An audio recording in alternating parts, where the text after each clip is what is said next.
Baik, kita mulai. Bismillahirrahmanirrahim. Selamat pagi anak-anak. Assalamualaikum warahmatullahi wabarakatuh. Udah lumayan banyak ini. Waalaikumsalam.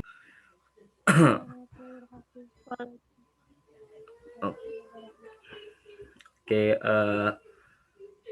pertama-tama mari kita panjatkan puji syukur kehadirat Allah Subhanahu wa taala, Tuhan semesta alam yang masih memberikan kita kesempatan untuk bertatap muka melalui Zoom meeting ini ya.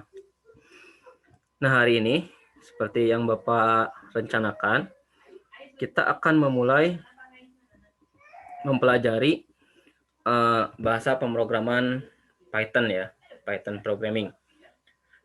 Nah, untuk bahasa pemrograman Python ini merupakan bahasa yang mudah sekali ya dibandingkan bahasa-bahasa pemrograman lainnya. Sebentar, HP bapaknya lobet. Izin dulu, tes HP dulu. Tunggu dulu ya. Oke.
Oke. Masih pada standby kan ya? Oke, masih pada standby. Sorry. Tadi HP-nya lobet. Oke, kita mulai aja ya. Bismillahirrahmanirrahim. Kita mulai dengan bahasa pemrograman Python. Nah, seperti telah dijelaskan di pengantar video sebelumnya, kalau pada nonton videonya, nah kita sudah mengetahui bahwa kenapa kita memilih Python untuk diajarkan di materi informatika ini, karena Python ini sekarang merupakan bahasa pemrograman yang populer ya, banyak digunakan walaupun dia dibuatnya tahun 91, tapi popularitasnya mulai menanjak sejak tahun 2018 ya. Kenapa Python populer? Nah, pertama, karena Python itu mudah ya. Jadi dibandingkan bahasa pemrograman lain, kalau yang udah pernah belajar bahasa pemrograman, Python ini salah satu yang paling mudah ya, paling simple codingnya, dan paling mudah dimengerti. Terus yang kedua, Python ini bisa digunakan di berbagai macam pemrograman ya. Jadi pada dasarnya pemrograman itu satu bahasa pemrograman untuk satu aplikasi misalkan. Buat bikin web biasanya cuma PHP doang. Nah, kayak PHP dia fungsinya cuma di web aja. Tapi kalau Python bisa bikin web, bisa bikin game, bisa buat analisis data, bisa juga buat embedded system. Embedded system ini kesananya robotik ya. Bisa juga buat develop mobile app atau aplikasi-aplikasi di Android atau iPhone. Nah, kayak gitu. Makanya kita memilih Python. Kemudian yang kedua, nah ini mau belajar bahasa pemrograman apapun, dasar-dasar ini harus paham dulu ya. Yang pertama, dalam bahasa pemrograman itu ada yang namanya tipe data. Jadi tipe data ini adalah kita nyirian nih. Kita menentukan data yang kita input itu sebagai apa. Apakah sebagai integer, float, atau string. Jadi kalau integer itu adalah jenis data, kalau di matematika namanya bilangan bulat, gitu ya. Jadi integer itu bilangan bulat kalau di matematika. Berarti kalau kita masukin input integer, nggak boleh ada koma-komaan. Terus 1, 2, 3, 4, atau min 1, min 2, atau 0 gitu. Kalau float, itu bilangan desimal dalam bahasa matematikanya. Gitu. Terus kalau string itu adalah untuk input huruf atau simbol gitu. Nah, biasanya kalau string itu ada yang khusus untuk input string kita harus pakai tanda petik 2 gitu ya. Kalau float sama integer tidak perlu. Itu aja aturan pertama. Terus yang kedua, nah karena erat kaitannya dengan matematika nih, programming ini, jadi kita harus mengenal simbol-simbol operasi matematika. Jadi simbolnya kurang lebih simbol perhitungannya mirip sama di Microsoft Excel ya, kemarin di rumus-rumus Excel. Ada penjumlahan pengurangan seperti biasa, ada plus sama minus. Terus perkalian pembagian pakai bintang. Kalau perkalian, untuk pembagian pakai garis miring, miringnya ke kanan ya. Karena ada simbol miring ke kiri juga kalau di keyboard ya. Jadi miring ke kanan untuk pembagian. Terus kalau perpangkatan pakai bintang 2 itu. Jadi kalau ada bintang 2 artinya itu pangkat. Terus ada lagi satu operasi lagi yang mungkin kalian jarang menemukan atau belum pernah menemukan, itu adalah operasi modulus atau singkatannya mod. Modulus ini kalau di Python simbolnya dengan persen ya. Persen. Jadi kalau modulus ini untuk menentukan sisa pembagian. Misalkan kalau 7 persen 3 atau 7 modulus 3 itu nilainya 1. Kenapa? Nah, karena kalau 7 dibagi 3 itu kan nggak pas ya. Ada koma-komanya tuh, tapi kita bukan menghitung komanya. Kita menghitung sisa pembagiannya. Kalau masih belum ingat sisa pembagian, bisa direview lagi materi pembagian kayak gini ya, pembagian bersusun atau bagi kurung pas SD itu. Kalau dalam bagi kurung, kan kita mengetahui kalau yang di atas itu hasilnya, yang di bawah adalah sisanya. Nah, si modulus itu hasilnya adalah si sisa gitu. Di keluaran dari modulus itu adalah sisa. Sisa yang di bawah ini nih. Seperti kalau 18 dibagi 5, berarti nilainya itu 3. Karena sisanya 3. Itu. Kalau 20 bagi 6, itu sisanya 2. Kalau di pecahan campuran itu yang di atasnya ya. Misalkan, ini kan kalau dijadikan pecahan campuran 20, 2/6 gitu ya. Berarti ini yang di atasnya. Kalau 10 bagi 5, itu 0. Kenapa? Karena tidak bersisa. Ya, tidak ada sisanya. Coba Bapak tes nih. Kalau 25 bagi 3, Rahma. 25 modulus 3 nilainya berapa? Rahma ada Rahma? Mana Rahma? Berapa nilainya Rahma? 25 modulus 3. Coba di unmute. Silahkan dijawab Rahma. Kalau Bapak tulis. Iya, Pak. Nih kalau segini 25 persen 3. Hasilnya berapa?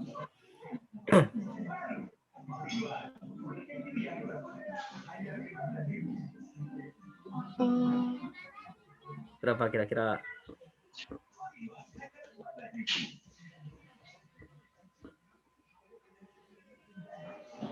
Ada? Berapa ayo? Kalau masih bingung, kamu lakukan pembagian bersusun, terus nanti jawabannya adalah yang paling bawah. Di sini nih. 25 bagi 25 modulus 3. 25 bagi 3, hasil yang di bawahnya ini berapa? 2, bukan, Pak? 2. Salah. Ada lagi yang bisa? Ada yang bisa menjawab? Silakan. 1, Pak. Nah, benar. 1 ya, Alisa betul. Jawabannya adalah 1. 1 ya. Jadi sisanya 1. Ini kan kalau di sini 25 ya. Berarti di bawahnya itu berapa? 24 ya. Ini 25 dibagi 3. Nah, ininya 8 ya. 8 kali 3 itu hasilnya 24. Nah, 24 berarti sisanya di bawah 1. Nah, gitu ya. Itu cara kerja si modulus ya. Nanti akan dibutuhkan mungkin. Oke. Sampai sini udah paham ya mungkin. Kita lanjutkan ke sini ya. Nah, ada simbol perbandingan nih. Jadi untuk membandingkan dua nilai, kalau di pemrograman itu pakai sama dengannya 2 kali. Kalau mau membandingkan nilai yang sama gitu ya. Apakah nilai ini sama? Berarti pakainya sama dengannya 2 kali. Contohnya kayak gini. 90 itu nilainya sama dengan 90, ya udah. Berarti untuk menyatakan ekspresinya, menyatakan bahwa 90 sama dengan 90 atau X sama dengan 90, itu pakai sama dengannya 2 kali. Gitu. Terus kalau ini tanda seru sama dengan berarti dibacanya tidak sama dengan ya. Contohnya ini, 90 tidak sama dengan 80. Itu bahasa pemrogramannya. Terus kalau lebih besar, lebih kecil sama aja ya. Seperti di Excel kemarin. Lebih besar sama dengan, lebih kecil sama dengan, lebih besar aja, lebih kecil aja. Nah, terus kalau simbol sama dengan yang sekali kayak gini, buat apa dong? Nah, ini fungsinya untuk mengisi nilai variabel. Jadi kalau kita tulis X sama dengan 5, artinya nilai si X itu, atau si X itu variabel X memiliki nilai 5. Atau 5 itu dimasukin ke dalam variabel X. Kayak gitu. Jadi itu untuk menginput suatu nilai. Kalau sama dengannya sekali. Kalau sama dengannya 2 kali, itu untuk membuat perbandingan. Itu ya, untuk membandingkan dua nilai. Oke, sampai sini ada yang ditanyakan. Ada simbol perbandingan. Pertanyaan? Nova, ada mau ditanyakan? Kalau tidak ada, kita lanjutkan. Kita lanjutkan ke sini ya. Ada yang namanya variabel dan aturan-aturannya. Jadi variabel, kalau dalam bahasa pemrograman itu mirip dengan di matematika. Tapi kalau di matematika kan lazimnya variabel itu cuman dihitungnya per huruf ya. Ada X, ada Y, ada Z, ada A, ada B, ada C. Nah, kalau dalam pemrograman tidak hanya huruf, ingat ya, tidak hanya huruf, bisa saja berupa kata-kata. Gitu. Jadi bisa aja variabel yang kita tuliskan itu variabelnya misalkan nilai, terus umur gitu ya. Terus nama gitu. Ini juga bisa merupakan variabel atau bisa boleh juga di dalam bentuk X, Y, Z, A, B, C gitu. Seperti di matematika. Jadi boleh. Jadi lebih umum di sini variabelnya. Yang penting tempat untuk menyimpan nilainya nanti. Terus ada aturan penulisannya. Untuk aturan menulis variabel. Nah, tidak boleh dimulai dengan simbol angka. Jadi nggak boleh kalau nulis variabel misalkan 1 nama gitu. Jadi nggak boleh nulisnya begini.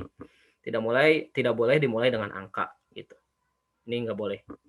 Nanti akan muncul error di pemrogramannya. Terus yang kedua, aturan menulis variabel itu tidak boleh menggunakan spasi. Itu. Kalau kita mau menulis variabel nama lengkap, berarti kalau pakai spasi itu akan error. Seperti yang ini, yang pertama nih. Ini nggak boleh. Itu error, jadi kebacanya nanti. Nah, alternatifnya gimana? Alternatifnya kita bisa pakai underscore ya, kayak gini. Dia ada underscore-nya. Atau bisa disatuin kayak gini. Pakai huruf gede, awalnya huruf gede gitu ya. Nah gitu. Jadi nggak boleh pakai spasi. Ada pertanyaan sampai di sini?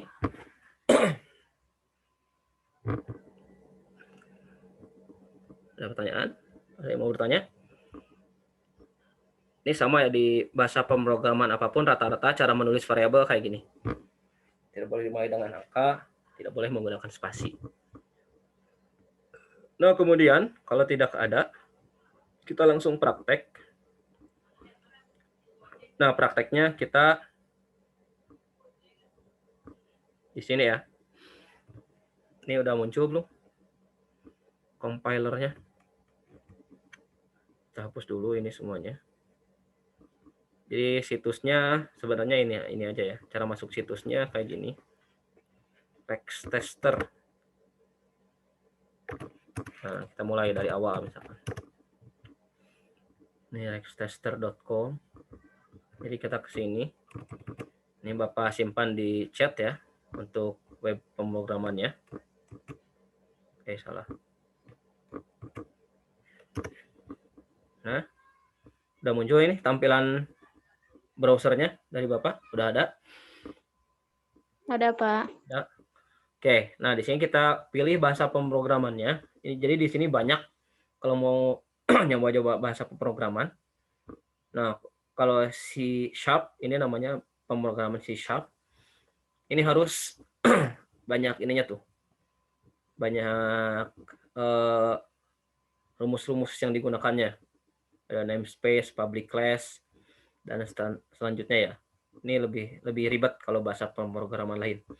Jadi banyak tuh nama-nama bahasa pemrogramannya. Ada C++, ada C, ada C Sharp, ada D, ada Erlang, ada Fortran.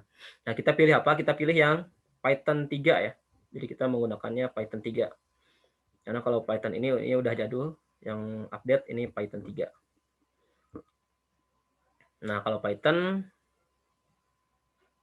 kita lihat, nah kayak gini, simple ya, tidak ada rangkaian apa-apa sebelumnya. Jadi di Python hanya ditampilkan ini aja. Kalau ada tanda hashtag dalam bahasa pemrograman Python, ini berarti komen doang ya.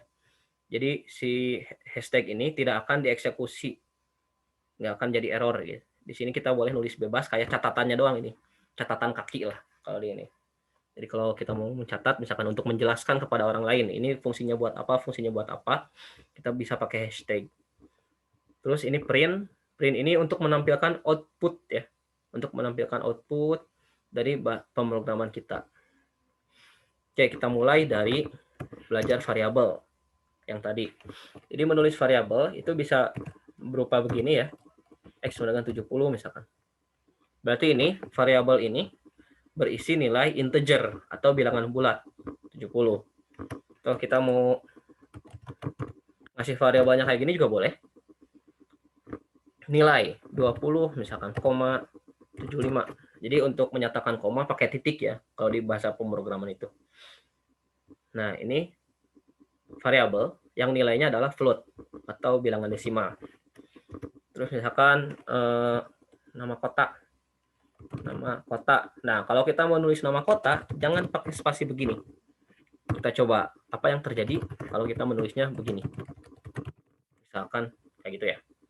Kita coba run. Inputnya tuh, ada error. Jadi untuk membaca error nih, jangan panik kalau ada error dalam ketika kita menjalankan pemrograman. Ini dikasih tahu errornya. Errornya sebelah mana? Berarti kita harus benerin salah penulisannya. Di sini errornya di file ini ada di garis nomor 5. Di sini ditunjukin nih, nama kota. Invalid syntax. Jadi nggak boleh kayak gini nulisnya katanya. Berarti di kolom nomor 5 tuh. Ini ada kolom-kolomnya. 1, 2, 3, 4, 5. Ini kita ganti. Harus pakai sambung. Biasanya pakai underscore ya. Nah, kayak gini. Udah. Kalau kayak gini kita run. Nah, tidak ada error. Berarti udah bagus programan kita. Tapi ini nggak ada yang ditampilkan. Kenapa? Karena kita belum ngeprint. Nah, itu. Kan buat menampilkan nilai itu harus di print. Misalkan kalau kita mau ngeprint print X, di yang akan muncul nanti si X-nya aja. Kayak gitu. Nah, 70. Bisa ya. Terus untuk melakukan perhitungan, bisa kita tambahkan variabel lain, misalkan penjumlahan. Nah, jumlahin si X ditambah 40 misalnya. Itu ya. Nah, ini bisa kita lakukan. Nanti yang di printnya jangan si X lagi. Kalau kita mau menampilkan hasilnya, berarti kita tampilkan tadi proses yang kita lakukan. Di sini ada proses penjumlahan. Nah, berarti kita tampilkan penjumlahan. Gitu. Run. Nah, gitu. Jadi hasilnya segini. Ini yang tampil di monitor kita. Oke. Ada pertanyaan? Sampai di sini. Terus kalau ada yang tanyakan dulu. Itu printnya gimana, Pak? Kalau printnya, kalau kita mau ngeprint suatu variabel, kita cukup ketik print, terus pakai kurung ya. Print dalam kurung apa yang mau kita print gitu. Hasil mana yang mau kita tampilkan gitu. Kalau kita mau menampilkan penjumlahan, berarti kita print, terus ketik variabelnya, variabel yang akan kita tampilkan. Gitu. Oke. Kalau kita mau print nama kotanya misalkan. Print Nah, gini. Jadi dalam ngeprint bisa juga kita tambahkan kata-kata ya. Nah, gini. Kalau kita mau menghubungkan sebuah kata, mau kita tambahkan misalkan kata-katanya. Saya tinggal di nah, titik-titik misalkan. Titik-titiknya mau kita isi dengan nama kotanya. Nah, nama kotanya berarti kita gunakan tanda tambah ya. Nah, untuk menggunakan tanda tambah di sini berarti untuk menghubungkan kalimat saya tinggal di dengan nama kotanya. Kita tambah nama kota. Nah, karena nama kota itu udah merupakan variabel yang isinya string, jadi kita tidak perlu memakai tanda petik 2 lagi. Itu ya. Ini kenapa pakai petik 2? Karena kita mau input string di printnya. Kalau udah berbentuk variabel, ngeprintnya tidak perlu pakai petik 2. Gitu. Kalau kita run, tuh jadinya kayak gini. Saya tinggal di Tasikmalaya. Itu ya. Kenapa invalid, Pak? Yang mana? Kamu invalid. Ada kesalahan kali? Di mana coba? Cek Nama kota. Nama kota. Kenapa invalid di kamu? Coba tadi. lihat. Hah? Di Yang kamu tadi invalid. nih, Pak. Oh, yang ini, yang tadi. Yang kayak gini. Ya. Ini invalid karena pakai spasi. Kan tadi aturannya. Oh, jangan pakai jangan pakai spasi. Harus pakai underscore ya. Atau disambung begini nih. Jadi nggak boleh pakai spasi, bisa disambungin langsung, bisa pakai underscore untuk pengganti spasinya. Kayak gitu. So, ada pertanyaan lagi? 110 bisa, Pak. 10 dari sini ya, dari penjumlahan. Dari X ditambah 40 gitu. Kalau mau tambahannya diganti-ganti ya boleh aja, silahkan. Kita mau X ditambah nilai misalkan, boleh aja tuh. Ini hasilnya jadi segini. Nah, kayak gitu. Jadi nanti kalau di soal-soal begininya, soal-soalnya nanti kalian menebak-nebak outputnya ya. Dari kode yang ini, kalian tebak outputnya kayak gimana, gitu aja biasanya soal-soalnya. Nah, sekarang menyambungkan si kata-kata ini dengan nilai. Print misalkan. Nilai ujian saya berapa tuh? Kita mau tambahkan nilai. Jadi ini untuk menyambungkan string dengan string, kita pakai tanda plus di printnya. Kalau untuk menyambungkan string dengan nilai, kita pakainya tanda koma. Ya. Nilai float atau integer. Nilai ujian saya adalah X misalkan. Nah, kita harus pakainya tanda koma. Ingat, ini harus detail ya. Terus ininya jangan salah-salah. Kita pakai tanda koma, berarti kita bisa ngeprint. Tuh. Gitu. Ngeprintnya. Jadi ini cara ini menggabungkan tulis-tulisan, menggabungkan string dengan string. Yang ini menggabungkan kalau di print ya, string dengan nilai atau angka. Nah, gitu. Itu perbedaannya ya untuk menggabungkan nilai dengan angka dan string. Oke, kayak gitu. Ada pertanyaan?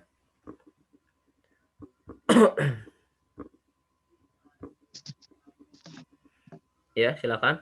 Kalau yang mau bertanya, dipersilahkan.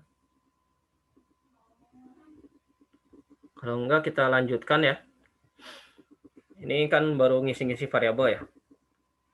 Nah, kita coba sekarang implementasikan sebuah flowchart atau diagram alir ke dalam sebuah bahasa pemrograman. Nah, contohnya ini di video sebelumnya, di video tentang diagram alir ya, cara penulisan algoritma. Nah, dengan flowchart kita bisa lihat ini flowchartnya kayak gini. Untuk menghitung persegi panjang misalkan.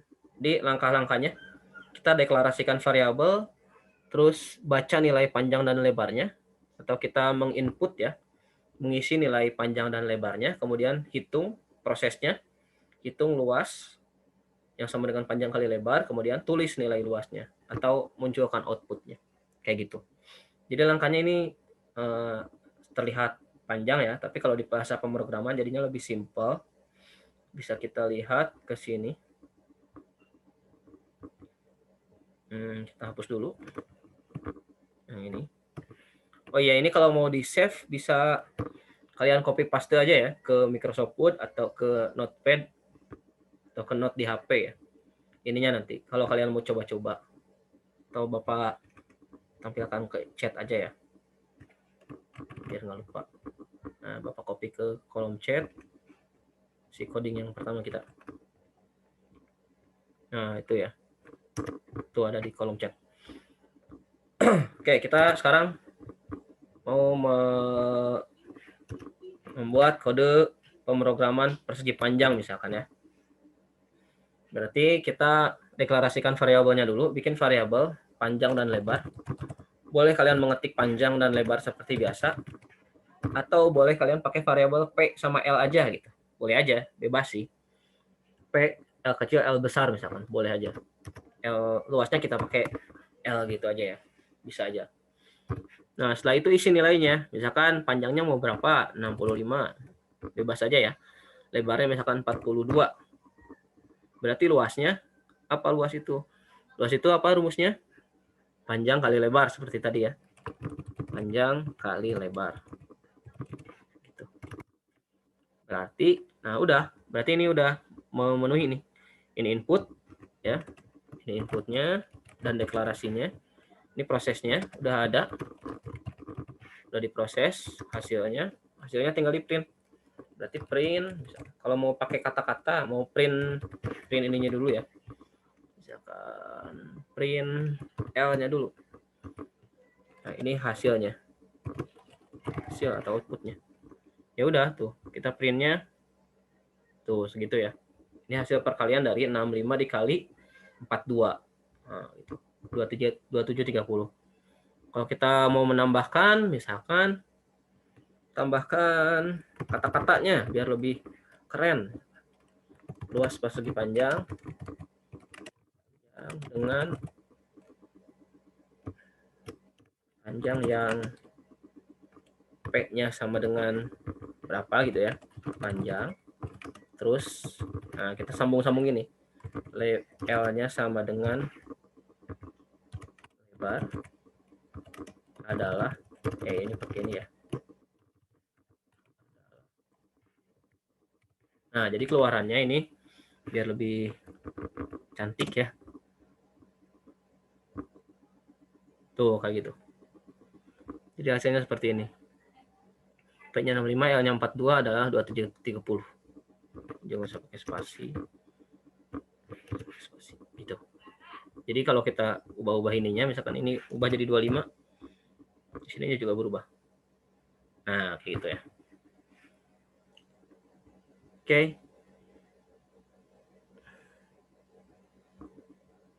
Ada pertanyaan sampai di sini? Oke, koma kali ya. Yang P-nya sama dengan segitu. Ada pertanyaan? Untuk mengisi luas persegi panjang, ini outputnya ya. Outputnya agak panjang. Kita tambahin kata-katanya. Hasil atau output. Itu aja untuk pemrograman. Tuh, gampang ya. Kita lihat ini satu lagi. Gampang kan ya? Kalau kalian mau latihan, banyak di situs-situs pemrograman. Misalkan kalau mau lebih mendalami lagi, bisa klik di Google latihan Python sederhana gitu ya. Soal Python sederhana. Jadi banyak kasus-kasusnya, seperti menentukan bilangan ganjil genap, terus menentukan apa lagi ya, karakteristik misalkan. Oh iya, satu lagi nih. Satu lagi kita akan belajar tentang ini ya, if. Jadi ada fungsi if untuk pemilihan di sini. Nah, Bapak akan coba membuat si rumus Excel ini kita translate jadi rumus Python gitu ya. Pertama-tama kita coba bikin flowchart-nya dulu, alur berpikirnya.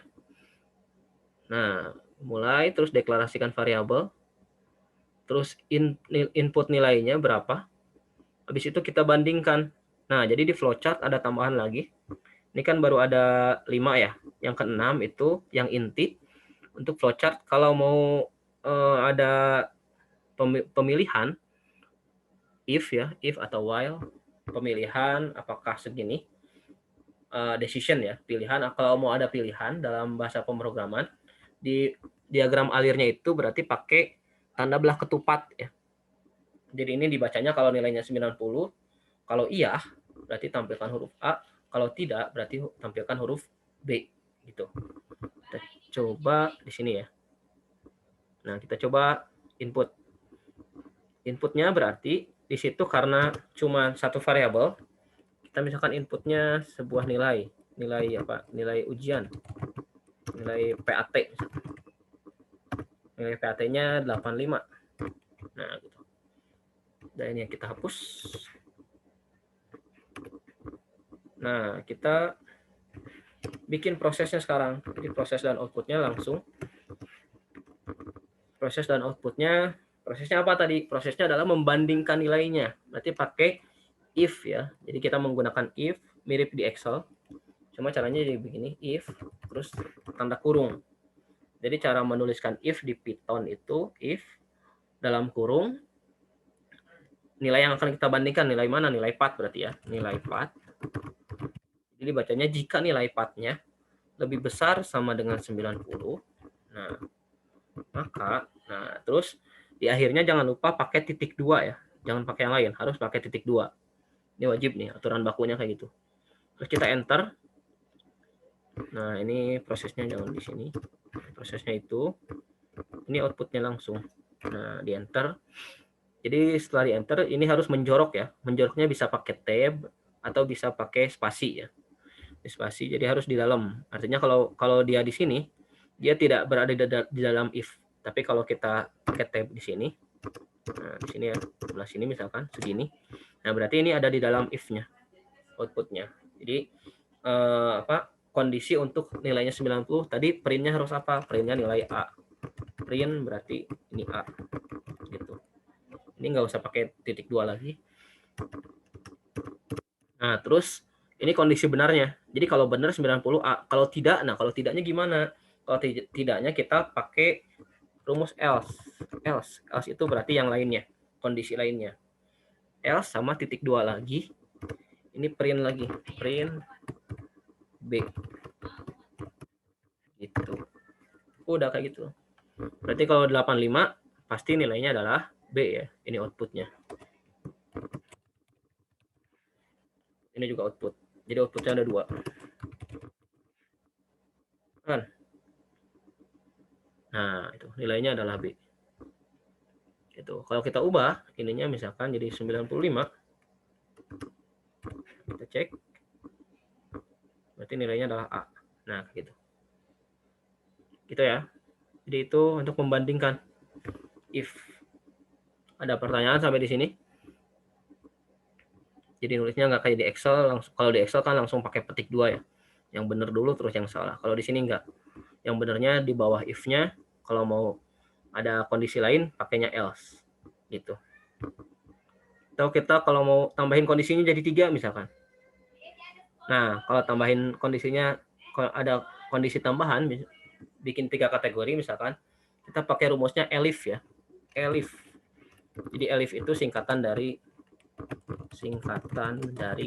else if gitu. Setelah else ada if lagi. Disingkatnya elif kalau di Python ya. Nah, di sini elif, kalau elif berarti harus pakai kondisi. Nilai path-nya lebih besar sama dengan 80 misalkan. Besar sama dengan 80. Nah, kayak gitu. Satu lagi, sisanya ada else lagi. Kondisi ketiga adalah C. Nah, gitu. Ini output ketiga. Nah, kalau kita lihat, misalkan kalau kita nilainya 86, berarti kategorinya harusnya masuk B ya, lebih dari 80. Nah, benar ternyata B. Kalau kita di bawah 80, misalkan 50 atau 66, hasilnya adalah C. Nah, gitu. Itu untuk kategorisasi nilai. Pakai rumus if, else, atau sama elif ya. Oke, ada pertanyaan sampai di sini? Waktu kita tinggal sebentar lagi. 1 menit lagi. Ini rumusnya kita share di chat ya. Apa ya? Else if else. Nah, gitu. Nah, seperti itu. Mungkin kalau tidak ada pertanyaan, ada pertanyaan nggak? 1 menit tersisa untuk tanya jawab, silahkan. Jadi itu untuk dasarnya ya. Python untuk dasarnya kayak gini. Python 3 kita belajarnya. Oke, seperti itu. Nanti soal-soalnya tebak-tebakan hasil. Kayak gini. Kalau tidak ada pertanyaan, kita akhiri saja sesinya. Terima kasih kepada yang telah bergabung. Sampai bertemu lagi minggu depan. Kita tutup dengan membaca Alhamdulillahirabbil alamin. Assalamualaikum warahmatullahi wabarakatuh. Waalaikumsalam warahmatullahi wabarakatuh. Waalaikumsalam warahmatullahi wabarakatuh.